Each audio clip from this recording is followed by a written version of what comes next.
to 1530entertainmentllc@gmail.com. Download the Millennium TV app from the App Store to stream our shows anywhere, anytime. Millennium TV.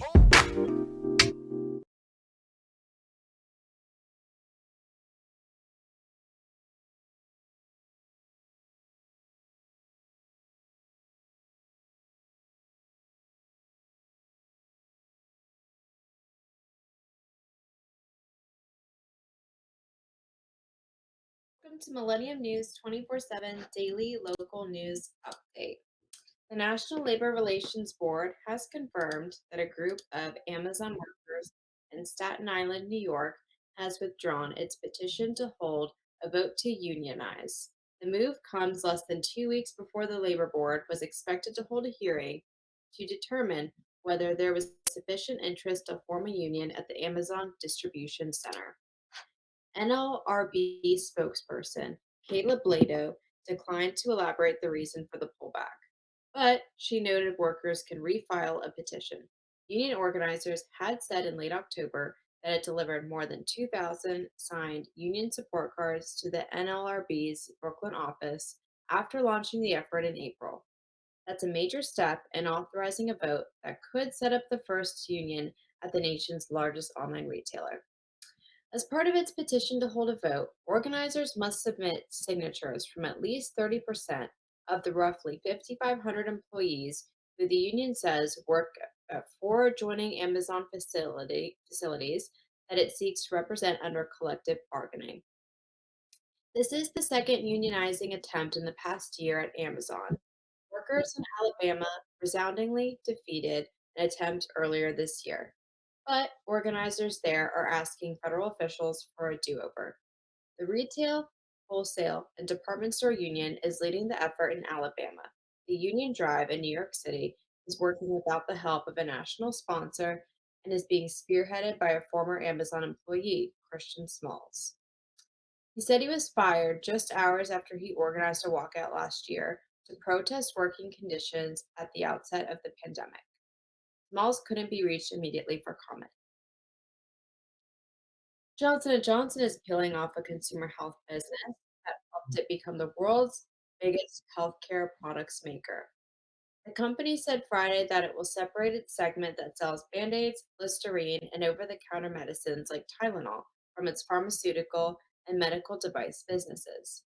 Company leaders told analysts that the split, which will create another publicly traded company for the consumer health side, will make each business more nimble and adapting to their respective markets.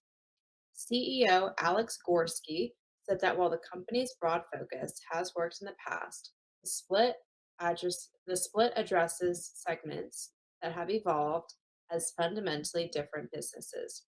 We've seen a significant evolution in these markets, particularly on the consumer side, Gorski said, referring in part to a shift toward online shopping that accelerated during the COVID-19 pandemic. An analyst asked company leaders during a Friday call to discuss the split why they were making the change now. When they have touted J&J's diversity in the past as a way to help offset a downturn in a particular segment.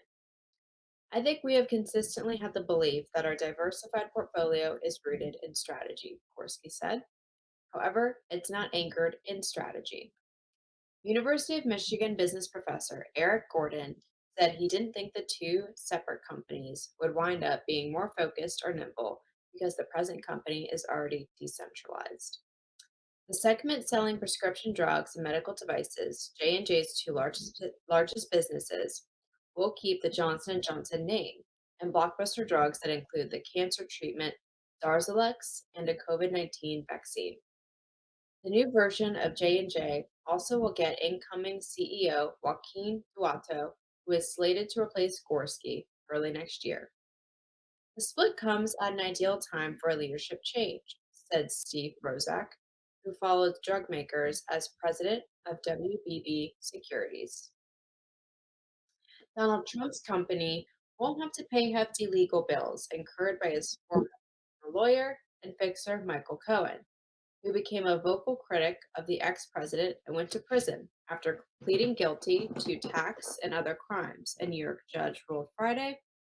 Judge Joel M. Cohen threw out Cohen's breach of contract lawsuit against the Trump Organization, rejecting his claims that the company had promised to cover his legal bills and finding that fees he racked up as a result of the criminal investigation into his conduct weren't the company's responsibility.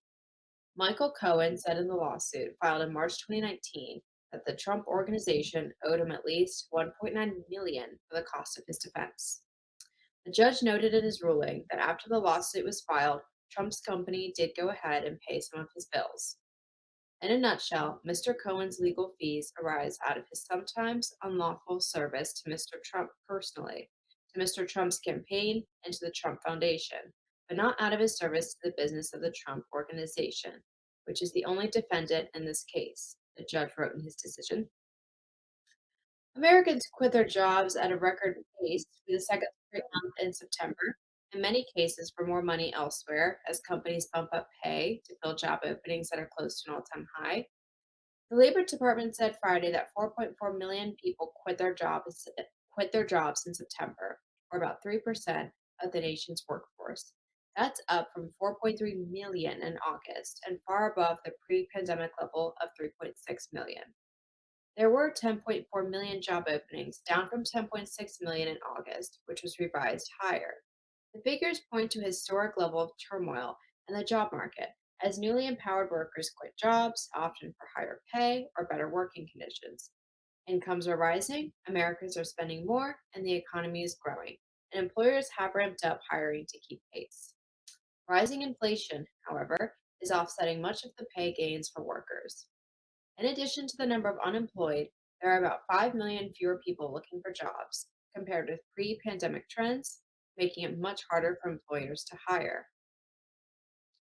Economists cite many reasons for that decline. Some are mothers unable to find or afford childcare, while others are avoiding taking jobs out of fear for contracting COVID-19. Stimulus checks this year and in 2020, as well as extra unemployment aid, has since expired, has given some families more savings and enabled them to hold off from looking for work. This was in the daily local news update of Millennium News 24/7. Log in to get the latest news. All of our social networking sites on Facebook, Twitter, Instagram, TikTok is Millennium News 24. Also, our YouTube channel is News Channel M24.